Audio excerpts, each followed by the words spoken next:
Welcome to FumeFX 6 NodeWorks introduction. So, what is NodeWorks?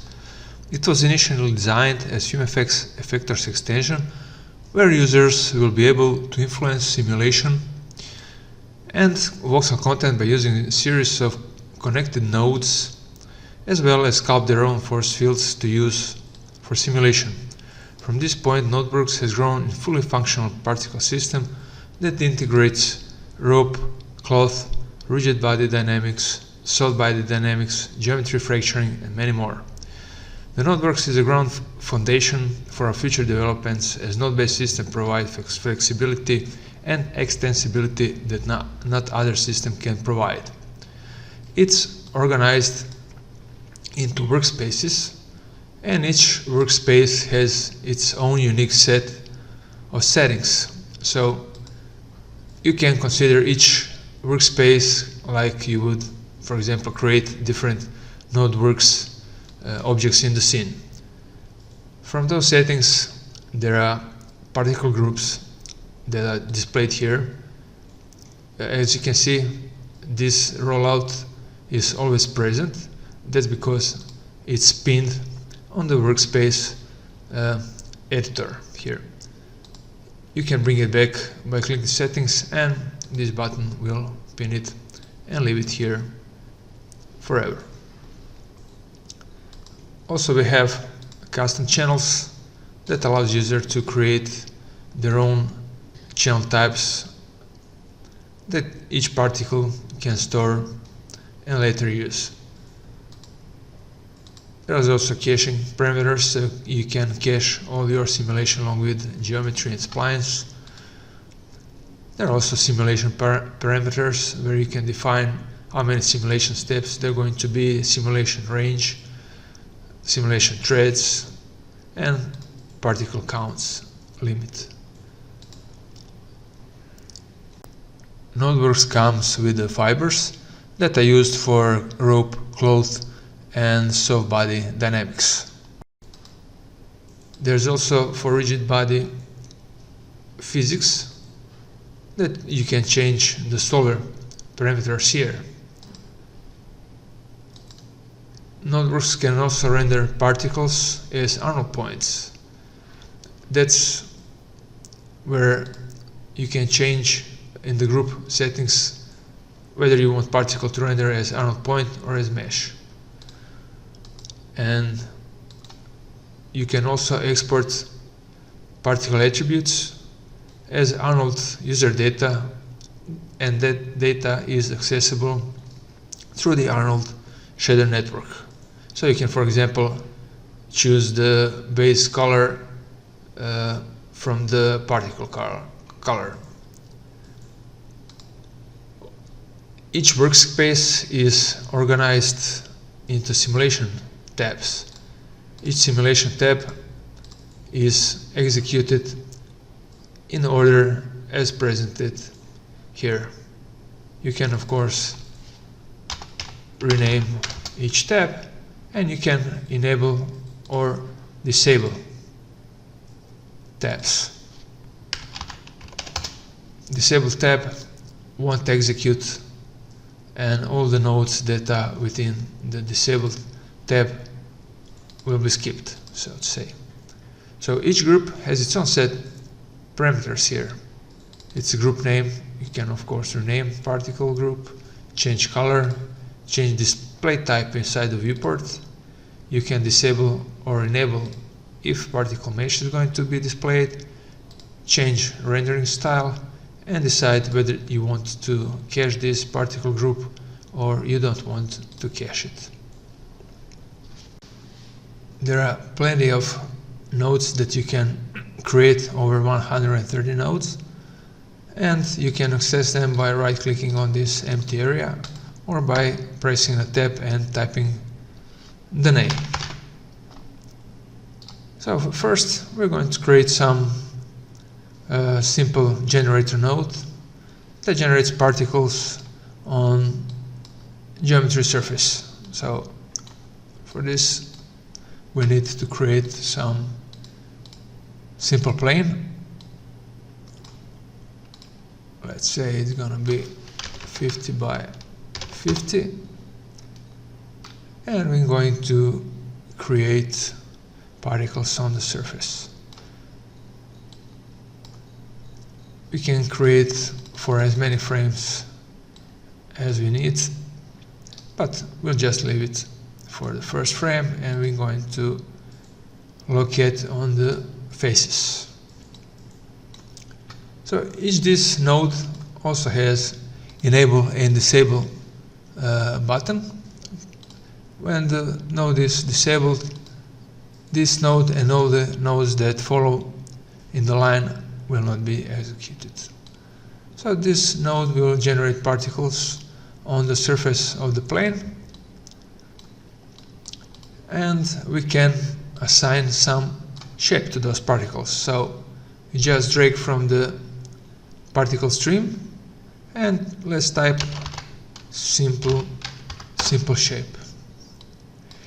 So this node will generate particles that belong to the parts group, and this little pin here will output all the particles in the stream one by one to the node that is connected to it.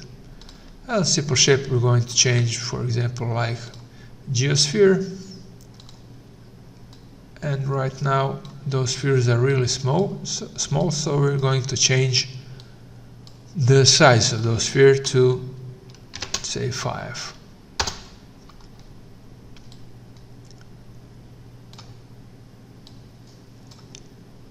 We can change also direction. Those spheres are going to travel initial velocities, and keep in mind that generator nodes will output particles only when they are created. So for the latter frames, for example, for frame 16, all this branch will not be executed, only for the single frame. Now, if you want to alter the velocity for those spheres, you gotta create a new node that gets all the particles in the group. It gets them for all the simulation frames and output particles to the output. So let's say we're going to add some noise to the motion, probably noise, and we're going to add this noise connect to velocity node. You can notice that velocity node also requires particle as input, and it's automatically connected, so you don't have to connect manually. If we, for example, disconnect velocity disconnected as well, and you'll notice that this pin is orange. That means that this node won't be executed unless this pin is connected or any other pin that creates automatic connection with the get particle group node. So this noise is going to be used as the direction, and we're going to set this as add and reduce the value, so we have the particles that move by the noise. You notice that you can increase or decrease the list of the input and output pins, and you can minimize to just the header.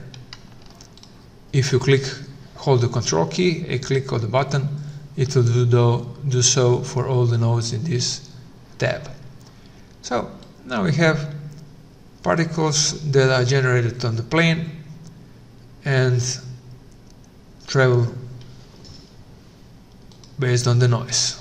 For this object, we're going just to make it unrenderable and display the box so it doesn't obstruct the viewport and rendering. So for example, we have the spheres here and we want to add some boxes at the surface of the sphere. How can we do that? So we're going to need to create another particle group. Let's call them boxes. Change the color And we're going to create also generate on surface node. And this time this node is going to create particles into the boxes group. And we're going to add some simple shape and cube. And we'll set the scale later. So generate on surface will require an object to have selected to generate cubes as well. So this will generate boxes on the same plane. But if you're going to create on the particles, there is a special type of pin here that can change input type. If you change this pin to particle and get here particles from the parts group and connect to the input shape, this node will get all the shapes from the particles in the parts group, remember those particles and shapes, and start generating particles on the surface of those shapes. It will also, if you look at the output, enable the shape particle, which means this it will output for each box particle is going to output which parts particle is its parent, so to speak. So if we generate on surface here and we're gonna use surface offset, let's say 0.5 is going to be offset, and generate a surface we're going to create, for example, on the face, and maybe 10% of faces. We're gonna set the size to something much smaller. Okay, that's pretty much it. So you'll notice that their velocities doesn't match. So how can we do that? So we'll have to remember the box parent particle and match their velocities. We can do that if we create a custom channel. So create custom channel, change it to particle, and we're going to name it parent. As you can see, all the get particle group will automatically list this custom channel. And for this particle, we have to store this shape particle into as its property. So there's another node that's called set particle attribute, and we'll set for the boxes, we're going to remember its parent particle. So this box particles now has the box shape, and this input particle is remembered as its parent. What we need to do is for the boxes particle, we'll need to get its parent and its attribute, exactly velocity, and set this as the attribute. So this is going to be velocity, and we're going to connect boxes. So as you can see, each box particle now has the same velocity as its parent sphere particle. We can just create a little bit closer to the surface. So let's try 0.25, 0.25. Okay, that's pretty nice. So now we're going to apply some material to those shapes. There are two separate shapes. We can now remove those steps as we're not going to need those. We can set material ID 1 to the sphere particles and material ID of 2 for the box particles. Now we're going to open up Arnold render view and enable rendering. Let's create some simple Arnold. We're going to use directional light.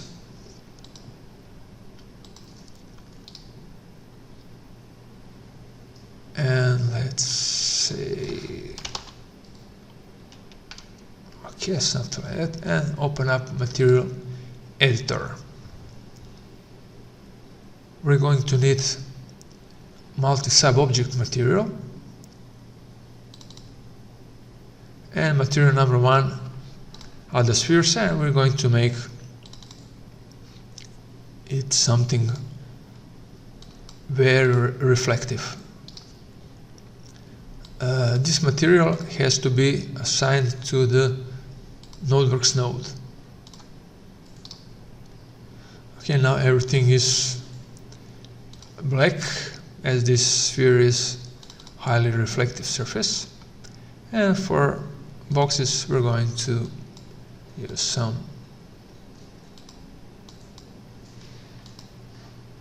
nice red color. Orange is okay. Remove specular from it, and in Arnold we're going to increase depth for diffuse and specular bounces.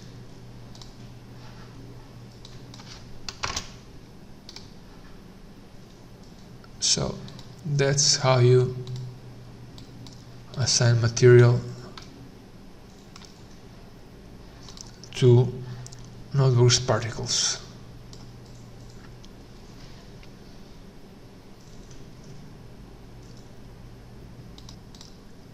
As you can see, there are lots of nodes that you can use.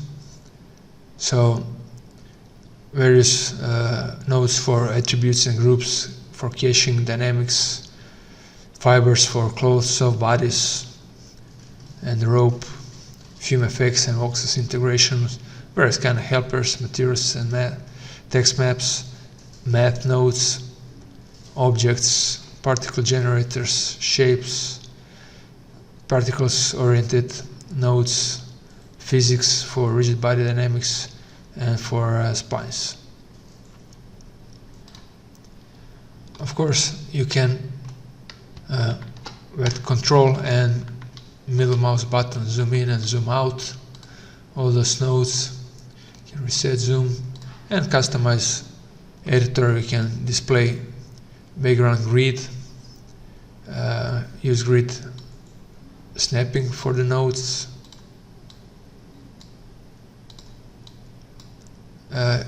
Some nodes, as you can see, have about box that it can be also disabled.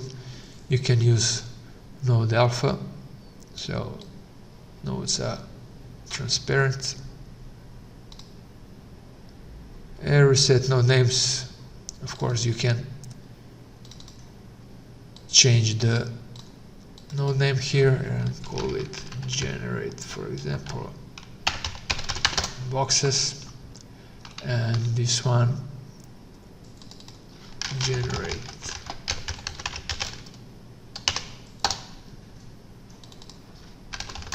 spheres. And you can, for example, reset node names.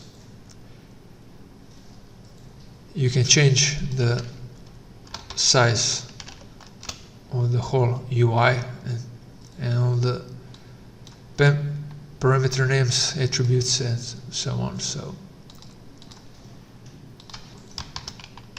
105 is default.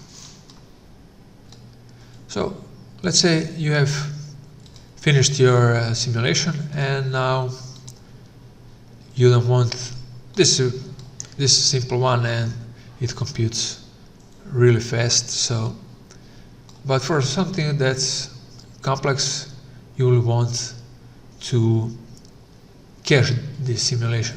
Now we can go to the caching, and you set the caching path here.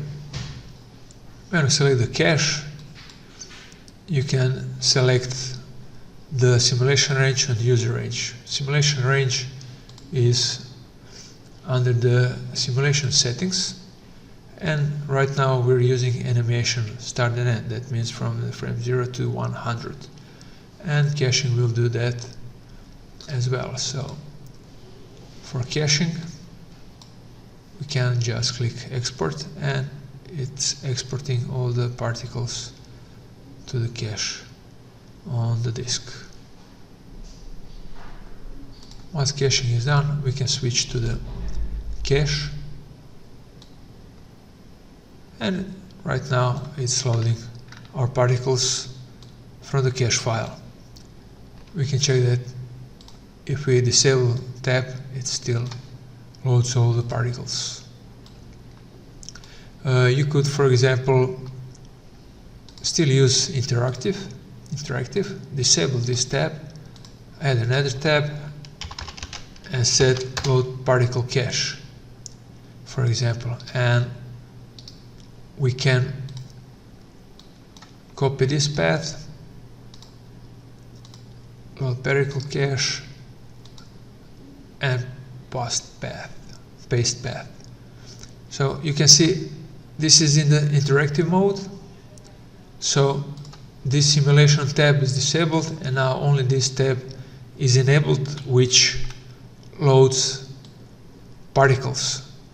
And when it loads particles, you still have groups that you are using during the simulation. So for example, if we now go to the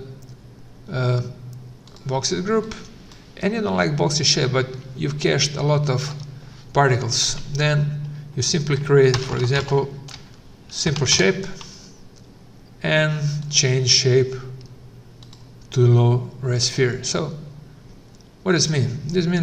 This means that when you have already cached your particles, you can change shapes and rendering parameters. So that's something very useful.